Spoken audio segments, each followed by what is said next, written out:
সন্দেশখালীর আস্থা ফেরাতে তৎপর প্রশাসন। গতকাল আমরা দেখেছিলাম রাজ্যের দুই মন্ত্রী তারা বেরমজুরের বিভিন্ন জায়গা ঘুরেছিলেন, মানুষের সঙ্গে কথাবার্তা বলেছিলেন, অভিযোগ শুনেছিলেন। আর আজও সুজিত বসু এবং পার্থ ভৌমিক এলাকায় পৌঁছে মানুষের একদিকে যেমন অভাব অভিযোগ শোনেন, তাদের অভিযোগের পাশাপাশি এলাকায় জনসংযোগ করতেও দেখা যায় সুজিত বসু এবং পার্থ ভৌমিককেও।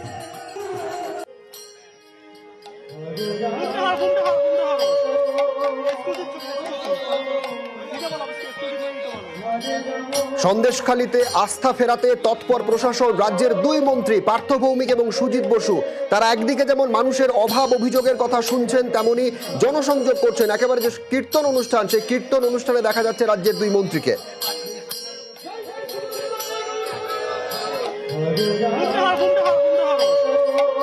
অর্থাৎ মানুষের ভয় কাটানোর চেষ্টা করছেন রাজ্যের দুই মন্ত্রী এবং একেবারে সাধারণের অভাব অভিযোগ তাদের নিজের মুখ থেকে শোনার চেষ্টা করেন।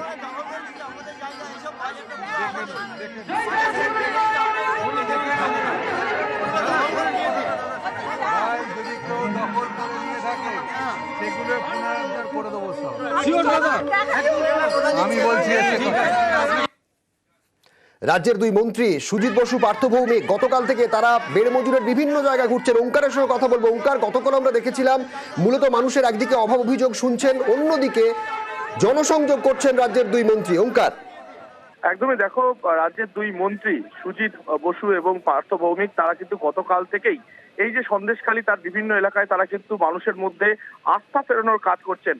কারণ বিভিন্ন সময় যে অভিযোগ উঠে এসেছে তা হচ্ছে কি, কখনো জমি কেড়ে নেওয়ার অভিযোগ, কখনো ভয় দেখিয়ে ভেড়ি কেড়ে নেওয়ার অভিযোগ, এরকম নানাবিধ অভিযোগ কিন্তু এই সন্দেশখালী থেকে উঠে এসেছে।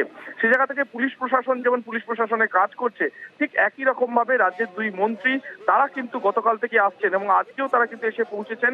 এবং যেরকম ভাবে দেখা গিয়েছে যে তারা কিন্তু একাধিক জায়গায় যাচ্ছেন। আজকে যেরকম ভাবে তেভাগা যে স্কুল সেখানে তারা গিয়েছেন, তার আগে একটি কীর্তনের জায়গা চলছিল, সেখানে কিন্তু তারা গিয়ে পৌঁছে যান এবং সেখানে মানুষের সঙ্গে কথা বলেন এবং সেখানে গিয়ে মানুষের সঙ্গে সরাসরি কথা বলে তাদের কি কি সমস্যা এবং সেই সমস্যা সম্পর্কে কিন্তু পুঙ্খানুপুঙ্খ তথ্য নেন, কথা বলেন মানুষের সঙ্গে। এবং একটি বিষয় কিন্তু তারা পরিষ্কার করে দিয়েছেন, যদি কারোর জমি কেড়ে নেওয়া হয়ে থাকে সেক্ষেত্রে সমস্ত জমি কিন্তু যাদের কাছ থেকে কেড়ে নেওয়া হয়েছে তাদের জমি কিন্তু তারা ফেরত পাবেন। সেই বিষয় কিন্তু একেবারে সুস্পষ্টভাবে আশ্বাস দেন রাজ্যের দুই মন্ত্রী। এবং শুধুমাত্র যে একটা এলাকাতেই নয়, একাধিক এলাকাতে কিন্তু তারা খানিকক্ষণ আগে তারা জিলিয়াখানি থেকে গেলেন, সেখানে গিয়েও কিন্তু একটা সভা করে তারা কিন্তু পরিষ্কার একটি বিষয় বলে দিলেন যে যদি কারো জমি গিয়ে থাকে সেই জমি কিন্তু প্রশাসন ঠিক আইন মাফিক তারা কিন্তু ফিরিয়ে দেবেন। কিন্তু মানুষের কাছে একটাই তারা রিকোয়েস্ট করছেন, তা হচ্ছে গিয়ে আইন কেউ যেন হাতে না তুলে নেন এবং এলাকায় যাতে শান্তি বজায় থাকে সেই চেষ্টাই কিন্তু রাজ্যের দুই মন্ত্রী সুজিত বসু এবং পার্থ ভৌমিক করছেন। এবং এই মুহূর্তে তারা ধামাখালীর উদ্দেশ্যে যাচ্ছেন এবং ধামাখালীতে গিয়ে তারা কিন্তু আবারও মানুষের সঙ্গে কথা বলবেন এবং সেখানকার মানুষের অভাব অভিযোগের কথা কিন্তু তারা শুনবেন। ধন্যবাদ ওঙ্কার। ঠিক কি আশ্বাস দেওয়া হলো রাজ্যের দুই মন্ত্রীর তরফে, শুনুন। জমি যদি কেউ কেড়ে থাকে সেই জমি ফেরত হবে। ৭৩টি অভিযোগ জমা পড়েছে সিংহভাগই সিরাজউদ্দিনের বিরুদ্ধে।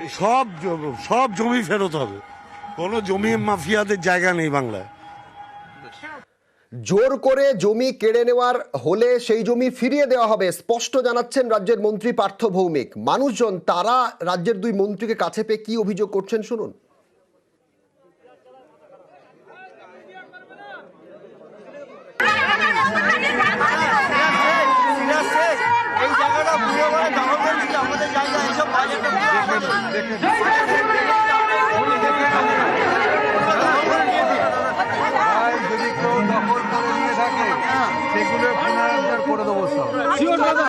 অভিষেক বন্দ্যোপাধ্যায় তিনি বারবার একটা কথা বলেন যে পার্থ চ্যাটার্জির মতো নেতাকে দল থেকে তাড়াতে যদি 1 মিনিট না লাগে তাহলে এইসব হেলি তেলি গঙ্গা তেলি এসব নেতাকে তাড়াতে তৃণমূল কংগ্রেসের 1 সেকেন্ডও লাগবে। মমতা ব্যানার্জির রাজত্বে মস্তানি করে কেউ টিকে থাকতে পারবে না। আপনাকে আমরা দায়িত্ব নিয়ে বলতে, আমাদের দেশ থেকে 2 মাস সময় দেওয়া হোক, আমরা যদি কাজে না করি অতি অবশ্যই মানুষ আবার আন্দোলন করবে। কথা বলছি তো, এই তো জাস্ট এলাম, মানুষের সাথে কথা বলছি, মানুষের কথা শুনছি। কিছু কিছু মানুষের কিছু অভিযোগ আছে, সেগুলো আমরা বলেছি সমাধান হবে। আর এখানে হরিনাম সংকীর্তন হচ্ছে, ওরা ডেকেছিল, ওদের একটা ছোট্ট দাবি আছে যদি ওই মন্দিরটা যদি একটু সংস্কার করে দেওয়া হয়। আর বলছি অনেকে অভিযোগ করছেন যে জমি কেড়ে নেওয়া হয়েছে। বলছি তো, যদি জমি কারোর কেড়ে নেওয়া থাকে, আমি তো একই কথা বারবারই বলছি, ওই জমি ফেরত দেওয়া হবে।